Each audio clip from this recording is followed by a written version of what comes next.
Okay, so I'm happy to invite Jane Hiddleston to present her response to the book and the talks, and then we'll have a chance to open it up for discussion and question and answers. So thank you very much. Well, thanks, Alberto, for inviting me. It's an honor to be involved and to be associated with these scholars who I've been admiring since I was a graduate. So thanks for inviting me.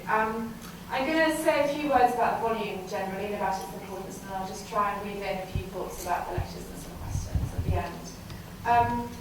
So first of all, I just wanted to stress that this publication of this volume on alienation and freedom is really enormously a significant event, and I choose the word event deliberately. It pretty much doubles the amount of material published by Fanon available to scholars such as myself. And I think it really changes our knowledge of his thought in all areas. So the essays and plays published here give us a great plethora of detail and nuance, and as I say, really revolutionise our understanding of this exceptionally dynamic thinker. The wealth of material gathered by Jean-Claude Fanon and Robert Young is quite extraordinary. I think it testifies to a mammoth task of collecting, identifying, and deciphering these valuable and informative writings. The research that went into it is completely thorough, meticulous, and exhaustive. Fanon Young clearly explored all avenues, spoke to family members, colleagues, interlocutors, and the effort they put into identifying all the political articles which were Fanon's, I think, was painstaking. Their attention to all facets of Fanon's writings also means that this volume can really claim a form of completion as far as any such claim is ever possible. So we've got the psychiatric writings, the political articles, the publishing history of Vincent de la Revolution Africaine and Le Dernier de la Terre, also the plays, obviously, and as well as the history of the translation of Le Dernier into Italian, and then also the details and contents of this library. And the inclusion of all these in one volume, I think, helps us to also read them together, to think of them alongside one another, and as I say, give us a much fuller, a much richer Fanon than we ever had before. Jean-Claude Fanon and Robert Young's own introductions to the plays and to the various sections of the volume are also incredibly informative. Without Robert Young's detailed discussion of the plays, they can seem hermetic initially, but Robert Young sifted through the various influences with which Fanon was working. So obviously he's mentioned Nietzsche today, Hegel, Sartre, and obviously Césaire. And shows also how these conceptual underpinnings then get kind of continued and developed in the kind of major works from Noir and Le Dernier de la Terre. In his analysis then of Les Mains Parallèles, Robert Young himself shows, and I've got a quotation here that was in the French version, but isn't in the English because he chopped it out. So I'm translating myself back from the French, and he says, "The emphasis that Epiphanes puts on the necessity for an affirmation of the self through the violent act in order to reach political renewal reveals the evident and suggestive links with Fanon's political writings 10 years later, and shows how far he'd already explored and anticipated the moral and philosophical basis for a revolutionary consciousness founded on violence." So this is one of the ways in which he's showing how the plays kind of prefigure, anticipate major kind of issues in Fanon's thought later on. But if Fanon has been much criticised for what some people have understood to be a celebration of violence in Le Dernier de la Terre, the Wretched of the Earth, I think Robert Young's readings of the plays actually helped to reveal a much more thoughtful and a much more humanist ethics. So indeed, Epiphanes' act of violence doesn't lead to the renewal that he desires, and the story of his murder is actually one of a kind of tragic defeat. And again, in Robert Young's words, he says that the plays show that then the self-transformation of consciousness and the achievement of disalienation must be effected in another, more human way, one that is forcibly articulated by the women characters in the second play, rather than the transcendental or apocalyptic past the male anti-heroes of the plays represent.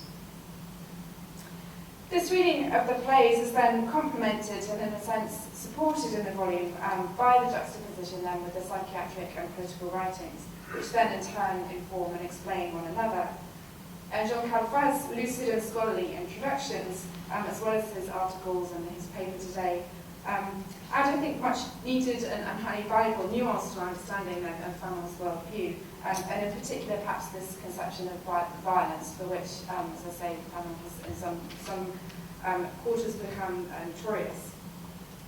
So, building on Robert Young's comments on the plays that I just mentioned, I wanted to stress Calvert's equally subtle understanding of the place of violence in Fanon's thought.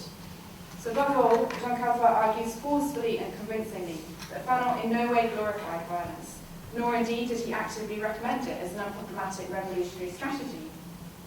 Jean Calvert too stresses that active violence may indeed perform the importance of the act in the assumption of violence, but he too, like Robert Young, emphasises that, what the French say, he can't do it without reflection or vigilance, as you also just said in your paper. And concomitantly, by reading together the psychiatric texts and the political writings, Jean Calvert distinguishes them between agitation, so agitation, and lutte or struggle in both contexts, and argues then that the vision of violence in Algeria is much more of a diagnosis, really. He's kind of describing a situation rather than sort of celebrating or glorifying or recommending it. Indeed, Jean Calvert's reading helps us see then that violent struggle for Fanon is not somehow just kind of worthwhile for its own sake, but it must be associated then with this notion of engagement or commitment in English. And this engagement comes before the act itself. It's at the root of the pursuit of freedom, and it's what serves to produce a new conscience nationale, but violence without it doesn't make any sense. So these terms, lutte or struggle and engagement or commitment, are opposed then to the frenzies of agitation, and are also in the end kind of perhaps best accomplished by the invention of a new culture, and not at all then by the pursuit of violence for its own sake. And I think this is one of the ways in which the volume and Jean Calvert and Robert Young's work has been enormously helpful and influential to me. So I'm basically a literary scholar, and I'm particularly interested in Fanon's use of culture and of literature, his fascination then with Élie Césaire, and also with the myriad other references to other writers that we get in his prose. And so far, this interest has been treated by critics as sort of perhaps somewhat marginal to the psychiatric and political work. But this volume and then on the alienation of freedom, I think helps us to kind of show that literature may appear to be a secondary interest of Fanon, but it's nevertheless this crucial part of the cultural reinvention that is in fact then more significant than violence alone. And culture then is extremely important to Fanon because it's perhaps one of the best ways, beyond violence then, in which he conceives self-transformation. He conceived that self-transformation can be achieved.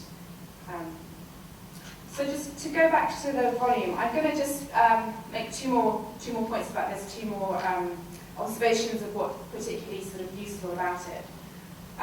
So one relates to the importance of understanding the relationship between them, the different spheres with which Fanon engages, so psychiatry, neurology, politics and culture. And this publication really allows us to do this in ways that are much more developed than before. And Jean Calvert's readings really serve to bring this out. As I said, the works on agitation in psychiatry inform very closely his conception of political alienation and of the colonial situation. This is partly because Fanon's psychiatric methods were groundbreaking in their insistence then that mental illness was also always shaped by and potentially the product of a social situation. And to put it bluntly then, basically what was happening in Algeria politically and socially directly impacted on the symptoms of Fanon's patients. The second thing I just wanted to stress that's striking about the volume, I think, is that it manages to demonstrate the extraordinary elasticity and dynamism of Fanon's writing, its energy and spontaneity, the urgency and speed with which he published, but also the active development and evolution of his thinking. In his introduction to the section on publishing Fanon, Jean Calvert writes then, he said, Fanon also considered his texts to be interventions with their own historical and geographical situatedness, supple in form, and attestations of a living and multiple thought, very precisely engaged in their time. And I was quite taken with this idea of the kind of suppleness of the thought and how we see both connections but shifts through the different kind of areas with which he's working. And one can really feel this restlessness, I think, within the writing and within the volume. And this then, in conjunction with all the other works, really helps to kind of bring it out. That energy that you feel in the writing is one of the reasons I keep coming back to Fanon.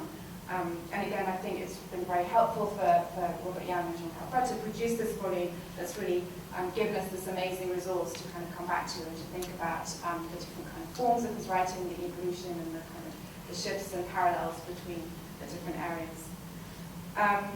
I've got just then a few questions that I can use to sort of wrap up. So I think one of these would relate to this very difficult question of violence in Fanon's thinking, and I wondered how both Jean and Robert might define that term. So what does it mean to Fanon? Are physical and epistemological violence sort of inseparable? When he argues that the colonial system has to be destroyed by violence, does he mean something other than by acts of physical brutality? So to what extent is there also a kind of metaphorical dimension to it? What kind of destruction is he imagining here by using that term of violence? So that was one area I thought perhaps we could come back to. I wanted to ask, more specifically, I wanted to ask Jean Calfat about the concept of engagement, the engagement or commitment, and how far you would differentiate Fanon's conception of engagement from that of Sartre. It seems, as I say, it's a term we obviously associate very often with Sartre, but perhaps with Fanon one gets a much stronger sense of how it's embedded in materiality, in lived experience, and in action. And at the same time, that action can also encompass sort of writing, literary writing, and principles of psychiatric treatment. So perhaps you could tell us a little bit more about that. And I wanted to ask both of you a little bit more about the role of culture, and perhaps more specifically about literature in his thinking. So, Jean, I think you suggested that Fanon was also very conscious of the destructive effects of violence. If Fanon was very conscious of the destructive effects of violence, then somehow cultural renewal might actually be the sort of the best way in which one can envisage some form of self-transformation or liberation. I wondered then if you sort of, in a way, thought that perhaps despite the fact that the literary and cultural references in his work are sort of intermittent, whether on some level they achieve this kind of central importance because that's where he's seeing renewal actually happens the most successfully, as opposed to perhaps through violent and revolutionary struggle. I wondered then about the form of poetry and theatre, whether poetry and theatre were specifically chosen because they might achieve this process of self-transformation more effectively than other genres. He mentions novels a little bit, but he seems to kind of privilege poetry and theatre. Maybe Robert will have something to say about the choice of theatre for his own creative writing as well. So yeah, I wonder if we might talk a little bit more then about how culture might actually achieve this struggle, this kind of process of transformation. So,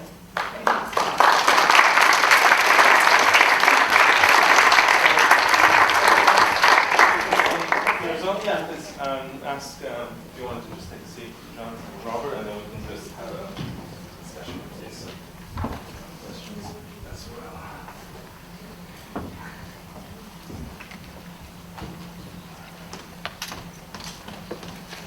Yeah, so maybe if you'd like to just begin by addressing the questions that Jane posed, and then we'll open it up for questions from the audience.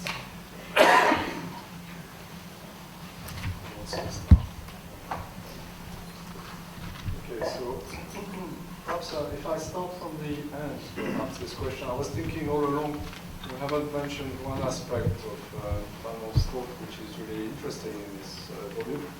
It's the ethnopsychiatric thought. He was also a pioneer of ethnopsychiatry, or rather he was a critic of colonial ethnopsychiatry, which was a constitutionalist theory. People were born and constituted with specific inabilities.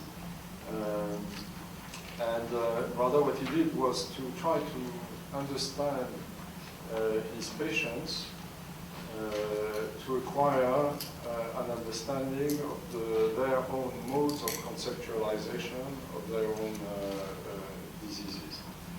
One needs to know that when he arrived in Algeria, he was given 2 wards. The hospital where he was hosted had been developed, designed and built under the authority of a famous ethno-psychiatrist called Antoine Corot, and we published, I found them in the National Archives in Algiers, the blueprint and the justification for the design of the hospital. The hospital was, which was designed in 1932, I think. The hospital was segregated by design. So while you could, says Corot, treat indigenous European patients together in a general hospital for physical diseases, you could not in a psychiatric hospital.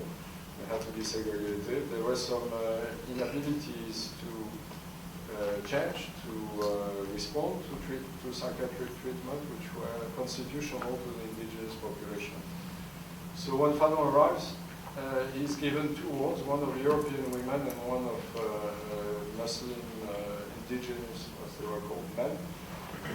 And he tries all the new techniques that he had learned from this revolutionary psychiatrist, Tosquelles, and developed himself. And they work for the Europeans, and they don't work for the indigenous patients.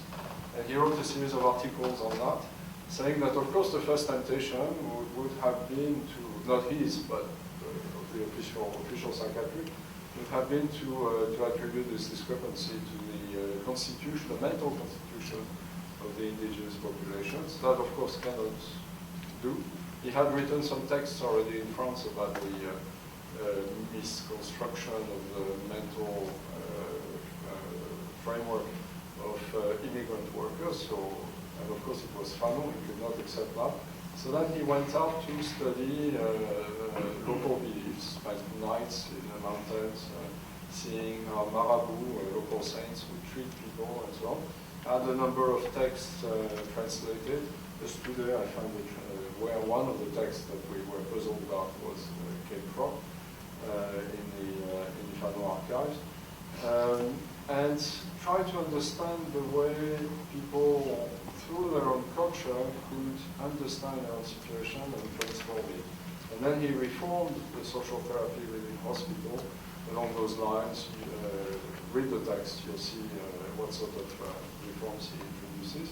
He even envisaged rewriting psychological tests in order which were used in all hospitals at the time, in order to incorporate the cultural dimension. So the question of culture is essential from the very beginning. Even he says it in his PhD, what the organic psychiatric gap allows is to understand how personality constructs itself in the relationship that it finds itself in socially and culturally. So we need to understand all that in order to understand, of course, the mental pathologies, but also the disalienation processes.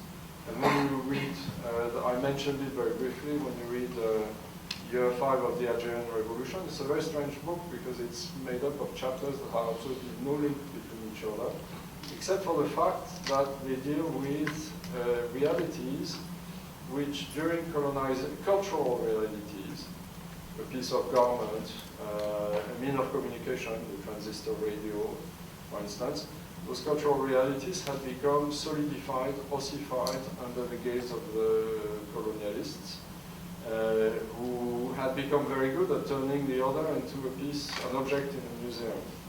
And that's also why Fanon was very suspicious about the negritude theories, because he knew that they were very linked in many ways to sort of reversal in colonial doctrine in France at the beginning of the 20th century, which celebrated local cultures in order to better locate them in their own place.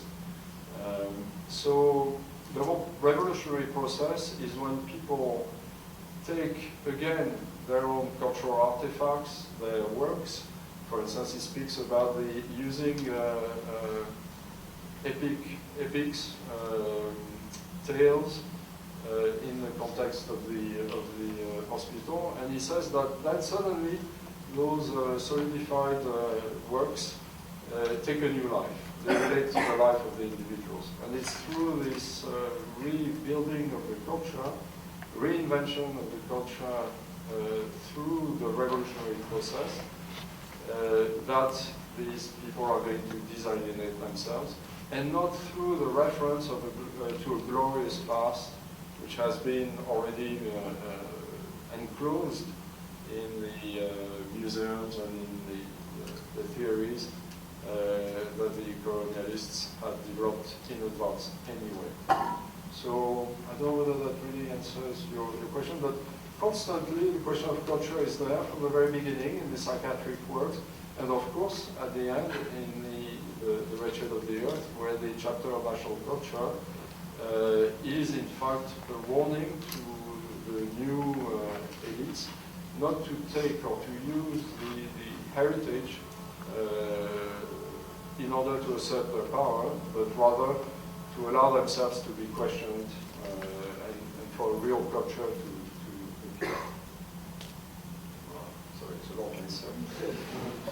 I think with respect to violence, there's a previously untranslated essay that we added to the English translation, which is a speech he gave at Crown. In fact, that's what he was giving that speech on the cover of the book, called Why We Employ Violence. And it's a justification made on behalf of the FLN about the use of violence in anti-colonial struggle. What he says there is different from, to some degree, from what he says in The Wretched of the Earth, because in The Wretched of the Earth he has that notorious sentence where he says decolonization is always a violent phenomenon, very early on. But when he was speaking in front of Nkrumah, he couldn't really say that, because actually at that time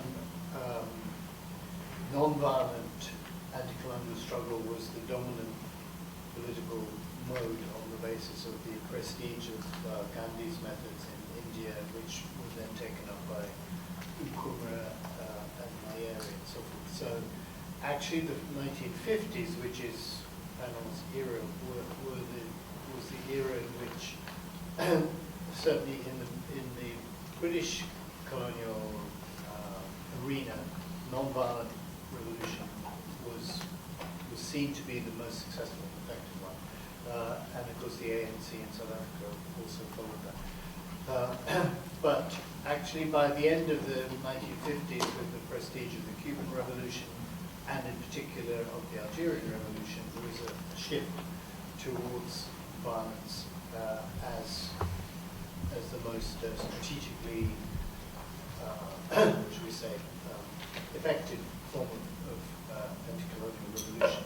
And the reason for that is actually outlined in Fanon's text, which basically says, well, when you're dealing with some colonial rulers, you can use these non-violent methods.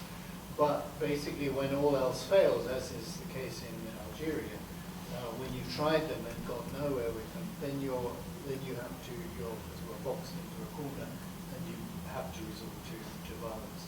So there's 2 points he makes there, which is one, it depends on which colonizer you're talking about, and in that context, you have the Ho Chi Minh's famous remark about Gandhi that if he'd been fighting the French, he would have long since ascended into heaven, as he said.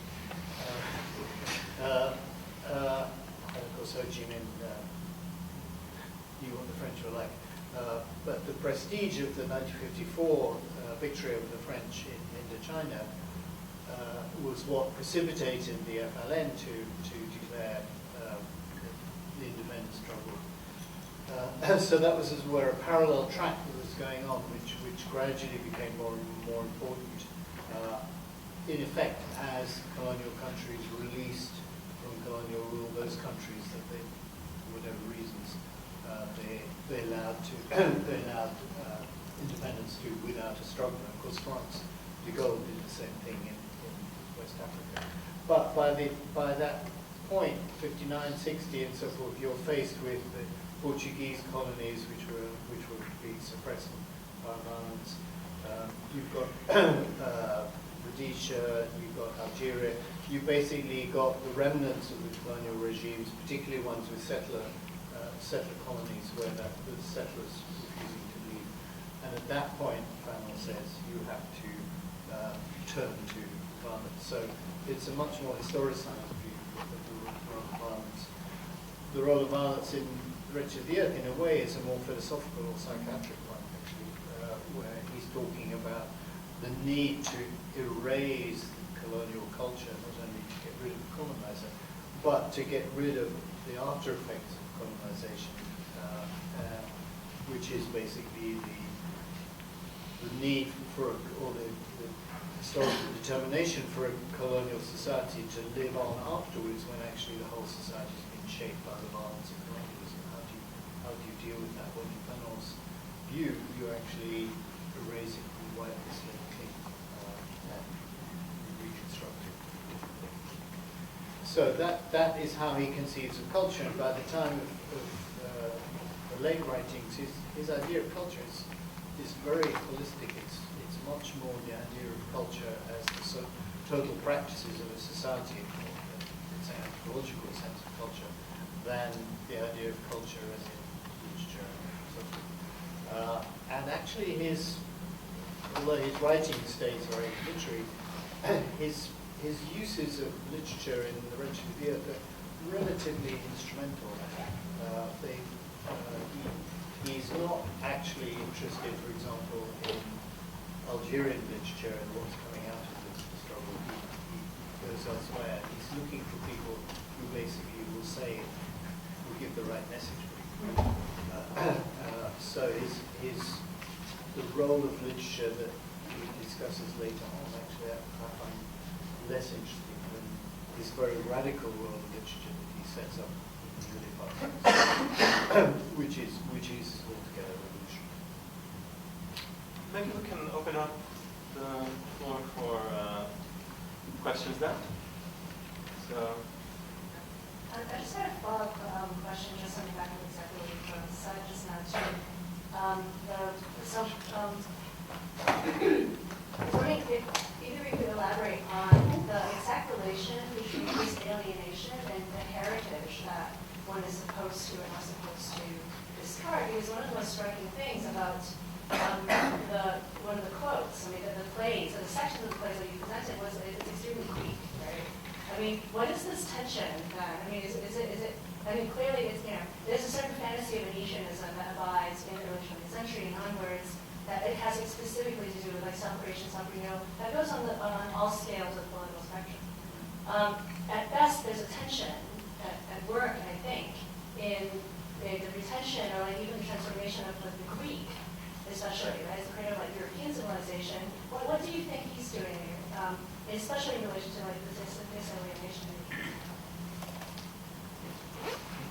It's an island, and of course this island is a disguised Martinique. So it might be a way of relating to the situation of his own island, which he characterized following Césaire as essentially alienated. And the Greek form is just an instrument through which he does that. But we know that he spent a lot of time in the theater. He knew French classical theater very well. He just used that, like Sartre, to deal with the current situation. I think the paradox of Fanon is that he was totally French, as actually was Ho Chi Minh, maybe as Nehru was. Nehru gave his midnight hour speech in English. He was in Indian language. So that generation, and I think Fanon is from that generation. But particularly in his case, his lack of interest or his hostility towards negritude and the idea of the cultivation of African culture, according to either its own terms or anthropologists' characterization of its terms and so forth, he was not interested. And it's the same as his argument about as it were, stepping beyond race. The new humanism is one in which, as it were, nobody would be characterized according to that specific form of identity. He was interested, he prided himself on speaking perfect French. He wasn't interested in using Martinican French or occasional uses of words and so forth to have a local reference, but he wasn't interested in developing the Creole as a literary form. So to that degree, the whole way in which things are moved now, where we look, for example, at colonial modernity, things like that, that was not what was going on at that point, and that's very characteristic of 1950s colonial culture. People embraced modernity because it seemed to free them from the colonial culture that oppressed them. And they saw modernity as an international style in particular, but it wouldn't have the same cachet of colonial rule. So the degree to which Fanon was interested in Algerian culture in the way that people today is minimal. To that degree, he's really at odds actually.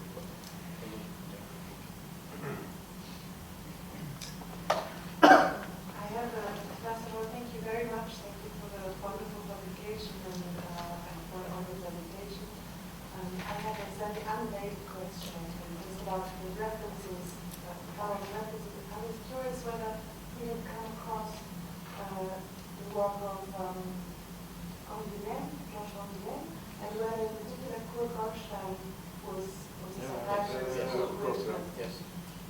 There are references to it in the PhD and in his library. Georges Canguilhem, C-A-N-G-H. Yeah, the whole. Hence a Foucault connection. The whole. The first page of his PhD is Canguilhemian. It's a criticism of the idea that medical syndromes exist in themselves. They have been constructed. It took a long time. It's a history. He does a whole history of this particular neurological disease that he chooses in order to show that you cannot directly infer from a neurological trouble to a particular psychiatric syndrome. And he takes that opportunity to write a couple of pages on the way medical concepts are historically constructed. That's completely Canguilhem. Yes, the whole critique of colonial psychiatry on the basis of its concept of normativity is absolutely. Sorry, you're first in that. Yeah, I was going to say something about violence. I think one aspect to remember is the sort of psychiatric case studies at the end of Wretched of the Earth and more of a balanced view. But what I would say as well is that I think partly why Fanon does advocate armed struggle in Wretched of the Earth is to put a distance between the colonised and the former colonial powers after independence. I think he sees it as the compromise road is something in which will result in neo-colonialism more readily than the armed struggle, which hopefully would put more of a distance. My question is regarding references as well in the library. I think his library will surprise some people, I think. I think there's this idea that, especially that Fanon really didn't engage with Marxism so much, maybe some early Marx and, Engels and Sartre, but that's about it. But I think it's quite extensive, the amount of Marxist text in his library. But my question is that, in terms of his references, he seems to leave certain influences out. I think Gordon points out someone Beauvoir, someone influences work quite a lot, but he seems to have left out. I would also say that maybe his views on the national bourgeoisie and labour aristocracy on the working class in a colonised country could be related to Lenin, and Lenin features quite a bit in his library. But I was wondering if there's some sort of rationale between, he leaves certain people out, whereas he references others quite a lot. Yeah, a couple of things on that. First, on the question of violence, if you look, so I think you're right when you say that it's not so much violence as armed struggle, which is the instrument through which the nation is really going to construct itself, even if it only implies feeding the Fedayins or hiding them and so on. It says it even if the struggle has been symbolic. The fact that everybody will have taken part in it in any particular capacity is what will make the difference between a real decolonization and one that would have been orchestrated by the colonizers. As regards Leninism, it's ambivalent. He went to the Soviet Union and he came back very scathing. He asked to visit some psychiatric asylums there. So, of course, it was not the sort of anti-psychiatric model. But also, recently I spoke with Ghazi Lucy, who was the secretary of the Algerian Students Association in Paris, and they received instructions from Tunis at the time when Fanon was there as to what sort of tracts they had their tracts vetted by the FLN in Tunis. And he said that Fanon read whatever he sent him. And in fact, that the word Les damnés de la terre, wretched of the earth, is an addition of a title to one of his own articles. So I don't know whether he doesn't have all these documents, so he can verify. But one of the things that he stressed was that Fanon was very suspicious of any Leninization of the FLN. That already within the FLN, people were very suspicious of people like Krim Belkacem, who became the Minister of Foreign Affairs. And I found a very violent telegram sent by Krim to Fanon in the National Archives. They felt that already this party was organizing itself as a sort of conspiracy that was preparing a sort of corrupt regime that they established afterwards. So he was quite ambivalent regarding the Leninist conception of the revolutionary party. But he did read some Marx and some Plekhanov, for instance, and these are annotated in his library, and there are interesting texts. There are texts about the revolutionary process.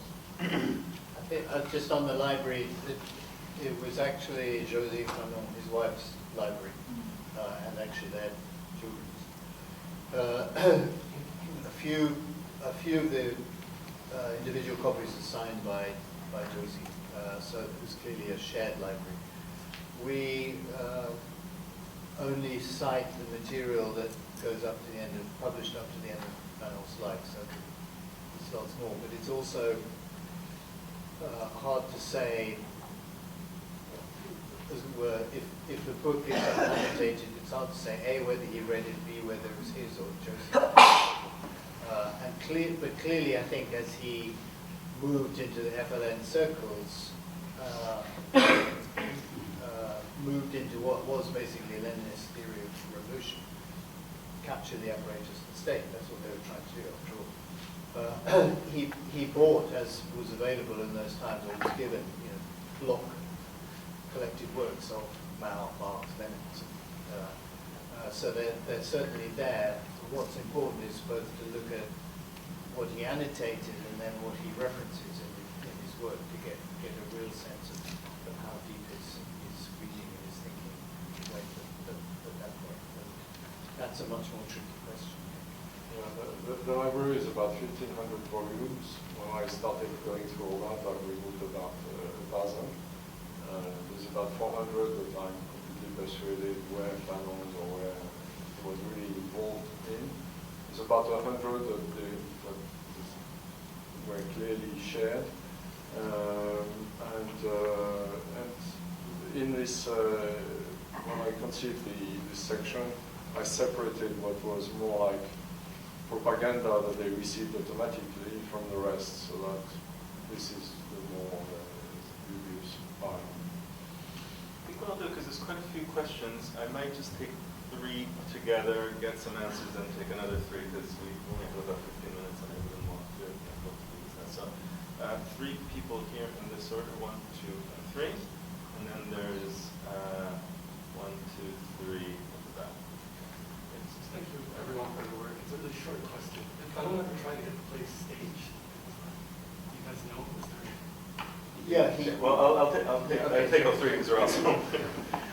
Yes, please. I just wanted to ask whether, because there seems to be a tension between kind of like the desire to have a pan-Africanist kind of movement, and then also wanting to denude his philosophy of some sort of cultural African tradition.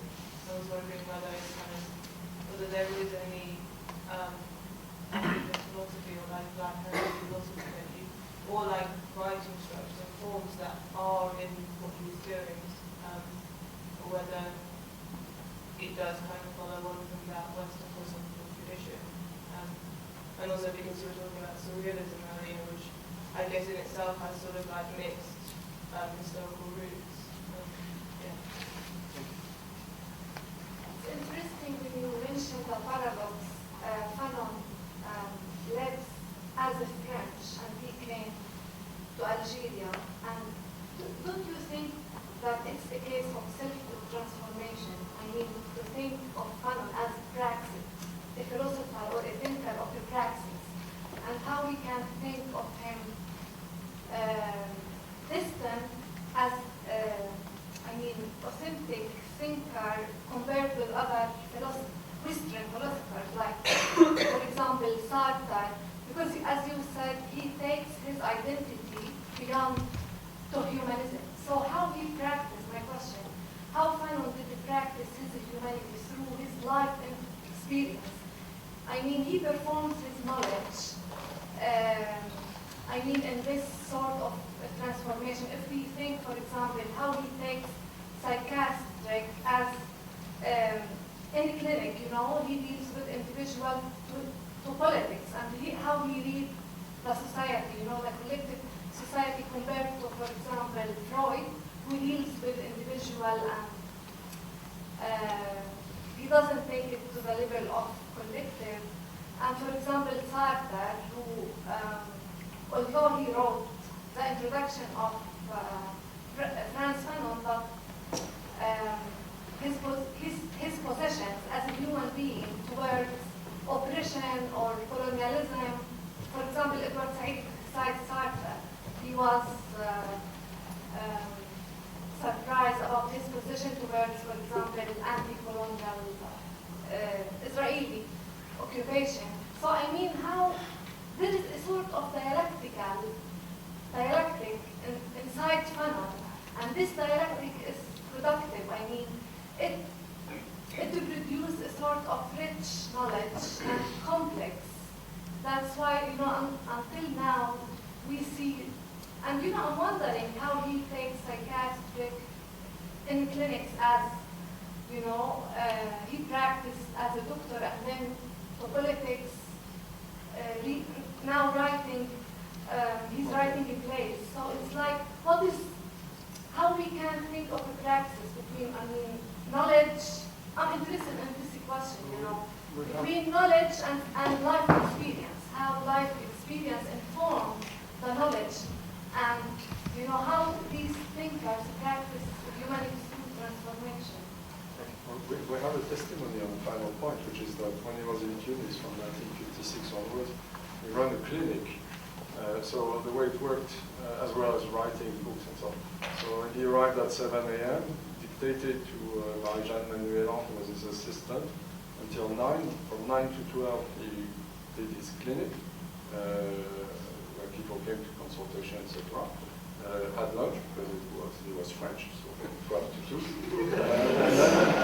and then he would go to El Mujahid and work writing his political articles, and all this was seamless. On the theater, he did send his plays to the company Renaud et Barrault, who were the most famous company at the time. And when I discovered that, then I checked all the programs of the theaters in Lyon, and we found that they had performed Rodin in particular. That's why I thought it would be really good for us to look at the early version of Le Partage de Midi, which was performed by Compagnie Renaud et Barrault. But they didn't keep archives, and we couldn't find a trace of those plays in on their side, at least.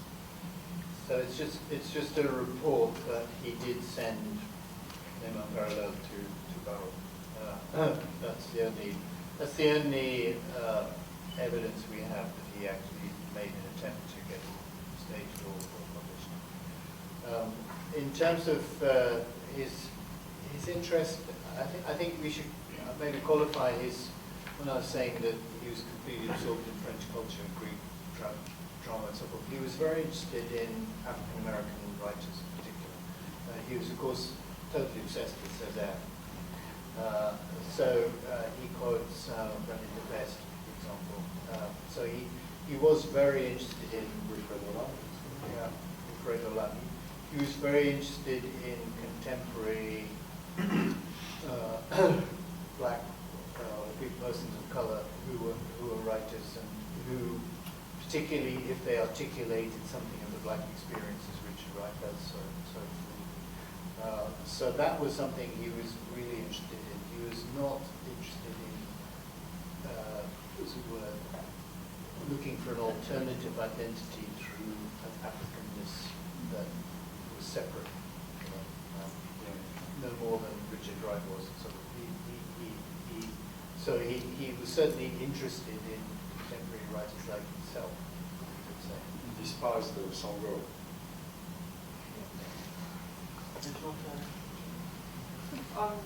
Any other questions? Oh gosh, there's too many of them. No, I think it's... One more thing is that Frantz at that time was extraordinarily split. When you mentioned surrealism, he was very interested in surrealism. He gave a lecture on surrealism, which we couldn't get hold of for complicated reasons. But you cannot really say that the sort of thought that Breton, the surrealists, etc., developed, Benjamin Perron, and so on, was the same sort of thought that constituted the official Western philosophical canon in France at the time. It was rather antagonistic. So it's a complex situation. So I've got one. I think I can only take. So there's one, two. Who else had hands up before? Just 1, 2, 3, and I think that's it, maybe.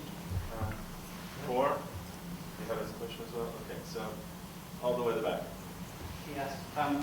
Fanon's psychiatry, could you say a little bit about how he explained his use of electroconvulsive therapy as a political-minded person, because he was anti-imperial in his practice on people's brains?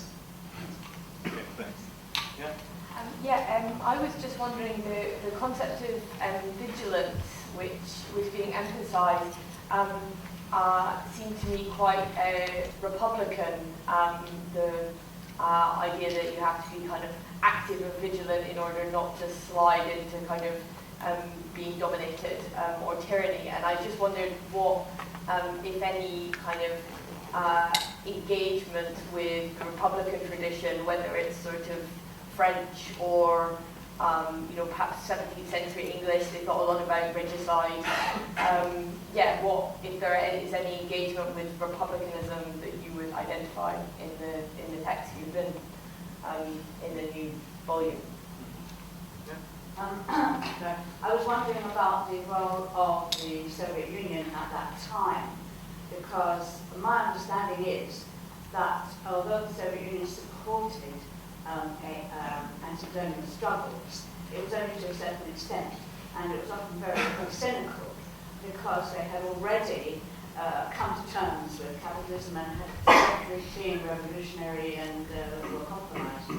And I don't know if that was addressed by Fanon or how we thought about that. And another aspect I thought was 1948, the Nakba, what was happening there, why the Soviet Union changed to support Zionism, whereas previously we'd been anti, the expulsion of the Palestinians. There was so much going on, and the whole Second World War. Thank you. My question's about vigilance. Obviously we've got the benefit of, other theorists and Fanon wouldn't have had. But it seems to me that it's to do with individuals being vigilant rather than collective vigilance.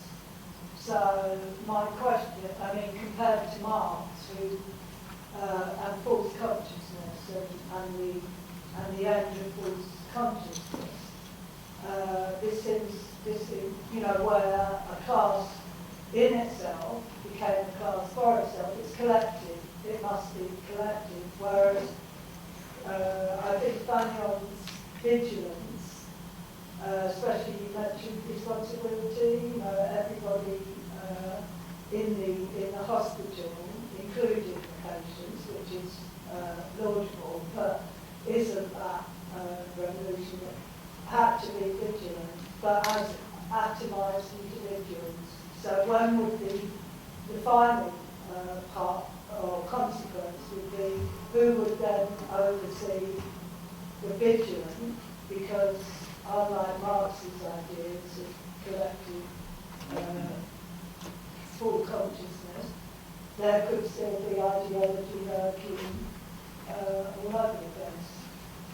I just wanted to have one last kind of question, comment, partly because it comes out of a point of curiosity elicited also in the book by these tapes or recordings possibly being held by the Algerian army and the lectures to these soldiers, in fact, about the critique of dialectical reason. And the question, aside from whether there's anything that can be reconstructed to other sources about what precisely Fanon's take on that text, which would have been, pretty radically different than many other things that he knew from Sartre. I guess the question relates to a number of the points that you've raised, but also that Jane raised by emphasizing the question of culture, which is in a sense, what is, in a sense, whether from the text in this book, psychiatric, political, and otherwise, one can draw in a different way, perhaps from what we know of Fanon, a different thinking of perhaps where institutions, in a sense, play a role, because that, the relationship between the fusional, the absolute moment in Sartre, and then the whole question of the ossification and the ability to control that ossification, then takes not just politics, but you could argue also psychiatry and also perhaps poetics beyond the kind of tragic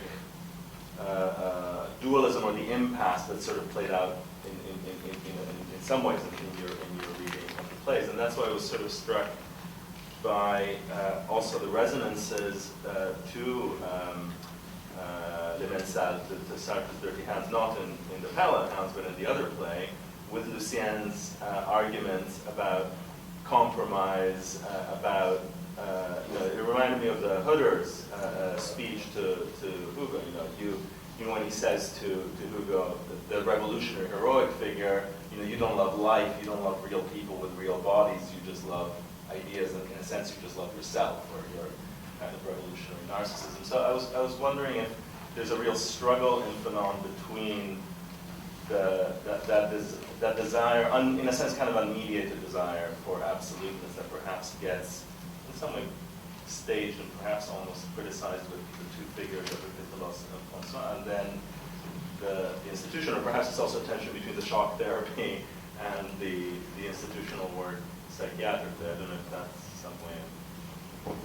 Maspero had read the plays. Maspero, the first publisher of Fanon, who committed himself to publishing Fanon, which was difficult. You'll see some of the correspondence that he says that he's hoping to get the books out of the warehouse within 2 days before the police gets them. So he read the plays and he says they are exorcisms. Through them, it looks like Fanon has exorcised the different facets of the conflict in his personality. I hope we will get sometime those recordings. But you're right, I think, that the critique of dialectical reason, which Fanon was enormously impressed with. We have all these testimonies. He spent 3 days talking to Sartre. He did all sorts of things to be able to meets up twice. They are about the occurrence of a revolutionary moment, and then its possible ossification into rigid institutions. And that's really what the critical dialectical reason is about, and that's what Fanon was interested in. The electroshocks, it's not just electroshocks, he also developed and was very keen on insulin coma. So there are two techniques that they use extensively. Also in a daycare center that Fanon created in Tunis from 1957. And he wrote a very long text on that, so not even within the resident hospital. But both of them, Fanon and Tosquelles, distinguished those techniques very strongly from leucotomy, or lobotomy as it's known now. Because of course, lobotomy destroys the possibility of a rebuilding of personality, while those, they conceived of those techniques as ways of dismantling or dissolving, that was the technical term of the time, which they inherited from another psychiatrist, Henri A., dissolving those pathological reconstructions of personality, and then starting a psychotherapeutical program, which was very complex. Fanon tried all sorts of things, drama theory, and so on. He read Merleau-Ponty a lot and was influenced by the lectures of Merleau-Ponty and psychology when he was in school. So that may look to us very archaic, but that's the way in which they conceptualized from the very beginning of this anti-psychiatric movement, the use of those techniques of annihilation, anéantissement. So you, in terms of the anti-psychiatry movement and so forth, and then the critique of shock treatments and so forth, Fanon is obviously not there. It's a treatment that is still used today, and he definitely found it to be effective. I make no judgment, that's just what he thought. But it does set up this possibility that you see repeatedly in Fanon, which actually you could call Leninist if you wanted to, that the instrument of violence does work in certain contexts for control reasons, if you like. And in particular, the idea that links up with the threat of neocolonialism and so forth, which is that you really do have to destroy the colonial structures, otherwise they're just going to be taken over by a bourgeois capital class. And Fanon really did believe that. So it's something we have to come to terms with, whatever we think of electric shock treatment ourselves individually, but it fits a pattern, you might say, and also a logical pattern, a form of logical thinking. In terms of the republicanism and so forth, the French title of what's sociology of revolution, or whatever its different English titles are, is an all-sum, which definitely points to the degree to which the Algerian revolutionaries laid claim to the republican tradition themselves, which was also the same as Ho Chi Minh as well. That actually, for a number of French anti-colonial activists, paradoxically, they weren't necessarily wanting to reject French political culture. They were actually just saying that it should be applied to themselves. That was the objection. We don't object to this republicanism. The problem is we don't have it. So to that degree, the republicanism was a form of aspiration, you might say. That's very clearly signaled by that title. If Fanon himself. Yeah, you're five in Roman numbers. Yes, exactly. That's so strikingly yeah. a reference to the French Revolution. And it's interesting that it's not put in the English translation. Anglophone readers wouldn't get it, but French readers would. So it's a very clear signal there. In terms of the Soviet Union and so forth, that's obviously very complicated. I would say that basically, and this is something that is a whole kind of thought, but basically up to 1967, consciousness of the Nakba and so forth was much less widespread, shall we say, than after today. And of course, in the case of the early Israeli settlements and so forth, they were seen as socialist experiments. Hard to believe now, but Israel was seen as a socialist country. And then you have the famous remarks of 67. But it's interesting that Joseph Fanon at that point was so annoyed by that she insisted that Maspero take out Sartre's preface from the French edition of The Wretched Year. And Maspero very cunningly did exactly that. But what he did was actually he printed the whole preface on one sheet of paper, folded it up, and tipped it into the book. It's a very precious thing if you find it. Yeah, I have a copy, so it's about this big, a very small print. And so it wasn't technically it wasn't, technically he did what she asked, but he still put it in there. So. It's not clear that she wasn't under the influence of her second husband, who was an officer of the FLN. So there's a complex debate about that. As regards the role of the Soviet Union, Fanon alludes to it at the very end of the first chapter of Wretched Year, where he says that, of course, the FLN, the Algerians, have no chance against the French army. They're not going to win that on the military terms. And but the situation has changed since Madagascar. 100,000 people murdered without any impact because of the Cold War. And there's a small section on the Cold War where he says that the conflict between the two blocs, even though it's incredibly wasteful and and the amount of money that's spent on this nuclear competition and so on could lift all the colonized countries out of poverty, nevertheless is going to be an instrument that they can leverage in order to promote and to make independence happen.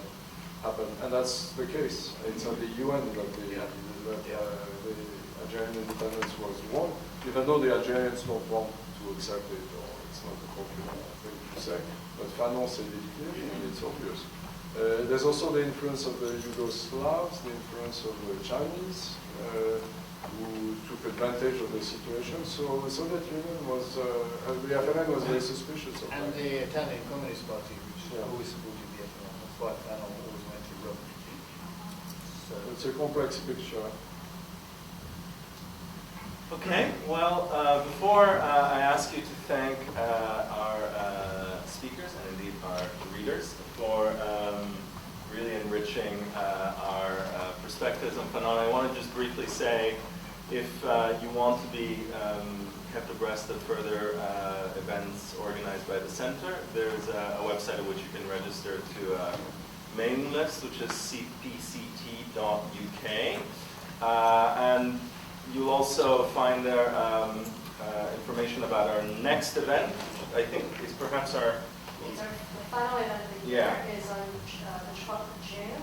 It's going to be a book symposium on Stefanos Garoulinos from NYU, his recent book, Transparency of Post-War France, which is briefly about the prominence of concepts such as the other, alternative discriminalities, etc., through the lens of the resistance or the response to transparency. Okay. And yes, again, on that note, thank our speakers. I